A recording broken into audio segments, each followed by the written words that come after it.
C'est très intéressant.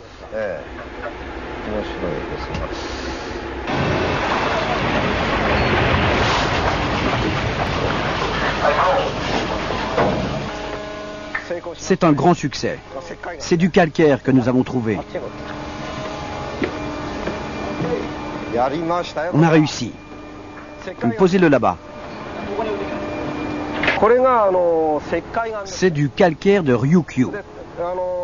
Comme vous pouvez le voir, il est très friable. Ce calcaire s'est formé jadis dans une région côtière. Alors, si on le trouve maintenant à 1200 mètres de profondeur, cela signifie que cette région a été entièrement engloutie. Ce calcaire est du corail fossilisé, ce qu'on ne trouve normalement que dans des eaux peu profondes. Sa présence ici indique d'importants glissements de terrain. Je vois quelque chose là. Qu'est-ce que c'est? On dirait que c'est noir. En poursuivant l'exploration, ils font une importante découverte. Ils remarquent des crevasses qui se prolongent très loin, suggérant une ligne de fissure dans l'écorce terrestre. L'absence de vase indique par ailleurs que ces roches sont immergées depuis relativement peu de temps. La face abrupte des falaises semble également indiquer des mouvements importants le long de la ligne de faille. D'après l'âge des échantillons de roches recueillis, ils découvrent que toute cette zone a subi de violentes modifications à la suite d'une activité volcanique intense il y a environ 14 000 ans. Ce qui correspond parfaitement avec la théorie sur le continent mu disparu. Les exemples de bouleversements importants ne manquent pas sur les îles disséminées le long de la grande trouée d'Okinawa, connue pour sa ceinture de gaz volcanique.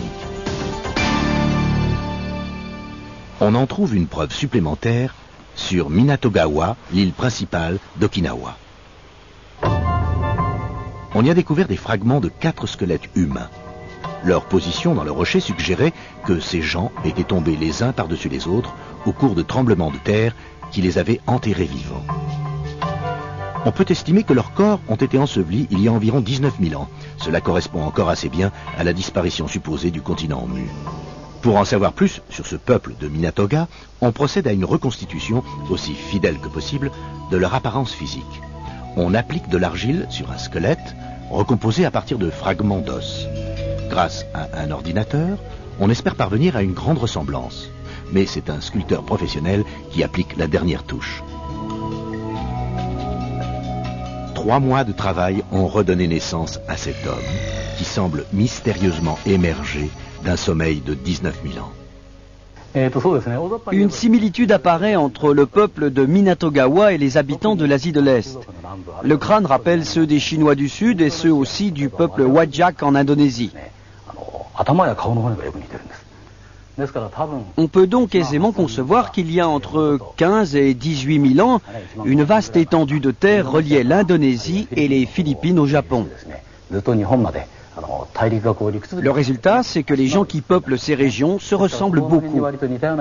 Il est possible qu'à Okinawa, le peuple de Minatogawa ait subi une évolution pour devenir les Jomon. Ces Jomon qui constituent les ancêtres des Japonais d'aujourd'hui. Pour moi, il est clair que les habitants de Minatogawa sont les plus anciens ancêtres des Japonais. Le peuple de Minatogawa a disparu au cours d'une terrible catastrophe naturelle. Quelle vision horrible a donc pu accompagner leurs derniers instants? Retour sur le Natsushima. Les 5 jours d'exploration arrivent à leur terme. Et soudainement, le tout dernier jour, quelque chose que Kimura voit sur l'appareil de retransmission provoque son excitation. Regardez là. Est-ce que ça pourrait être ça? Il vient d'apercevoir ce qui pourrait bien être le fossile d'un animal à une profondeur de 550 mètres. Il a bougé. Bravo, il l'a attrapé. Est-ce que vous croyez que ça pourrait être un os? En tous les cas, ça n'a pas l'air d'être une roche. Regardez comme il est incurvé. C'est formidable. Formidable, on a réussi. Je dois dire que tout le monde y a mis du sien et qu'on a vraiment fait du bon travail.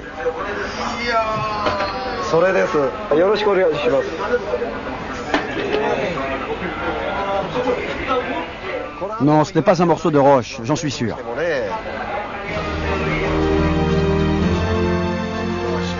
Oui, aujourd'hui, plusieurs des échantillons ramassés pourraient fort bien être des fossiles d'animaux terrestres. Selon la légende, des troupeaux d'éléphants vivaient sur le continent Mu. Rien ne pourrait faire davantage plaisir à Kimura que de découvrir un os d'éléphant.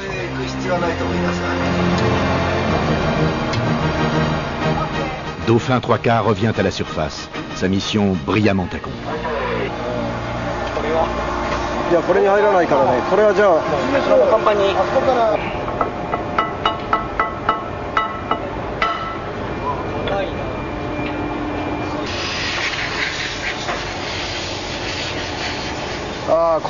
C'est un fossile, mais je ne crois pas que ce soit une dent. Non, parce que si c'était une dent, elle serait en ivoire et d'une plus grande densité. Il n'y a aucun doute. Non, il n'y a aucun doute à avoir, c'est un os.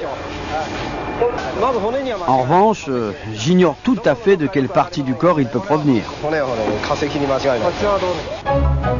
Les échantillons sont immédiatement expédiés à un paléontologue de l'université de Kagoshima qui fournira son opinion d'expert.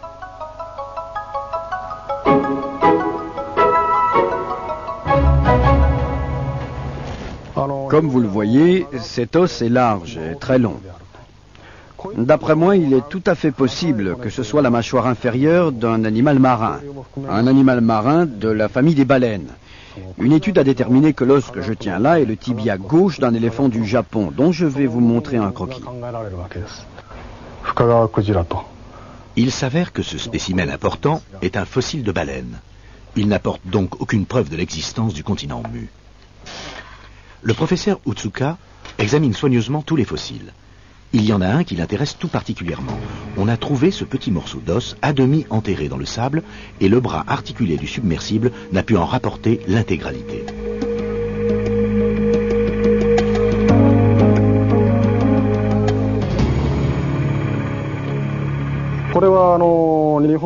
Je pense que cet os provient d'un grand quadrupède.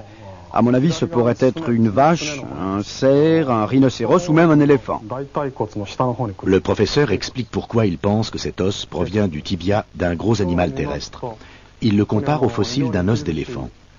Le tibia comporte des lignes musculaires qui indiquent que des muscles puissants s'y trouvaient rattachés. Sans oublier un angle de 90 degrés entre le côté et la partie arrière. Le petit fossile présente très nettement ces mêmes caractéristiques. ですからこの骨はですね、象を含めましてですね、例えば牛とか大型の鹿とかサイとかそういう陸上の比較的大きな四つ足の動物ですね。その可能性はあると思います。On ne rencontre que très rarement des fossiles d'animaux terrestres à une profondeur supérieure à 200 mètres, si bien que le fait de les trouver à 550 mètres pourrait être la preuve que recherche le professeur Kimura. Les fossiles d'animaux constituent une mine de renseignements. Il y a plus de 6000 grottes sur les îles d'Okinawa. On croit qu'elles se sont formées à la suite de mouvements de l'écorce terrestre.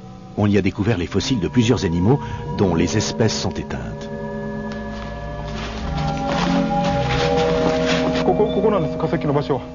Au fond de cette grotte, par exemple, on en trouve beaucoup. Voici la colonne vertébrale d'un cerf et quelques-unes de ses dents parfaitement conservées.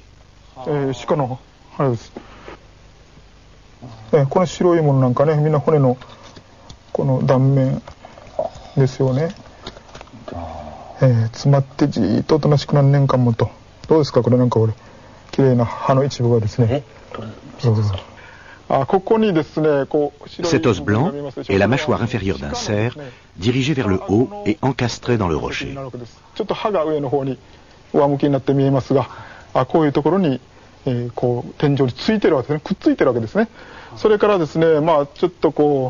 Dans cet espace réduit reposent les nombreux restes de plusieurs espèces d'animaux. Là, nous avons atteint l'extrémité de la grotte. Ce que je pense, c'est que ces animaux se trouvaient à la surface quand ils ont été tués lors d'une catastrophe naturelle. Je crois que leurs cadavres ont ensuite été emportés par des coulées de boue. Ils sont arrivés jusqu'ici et ils ne pouvaient pas aller plus loin. Un grand nombre d'animaux semblent avoir été entraînés par d'importantes inondations et enterrés profondément dans ces nombreuses grottes formées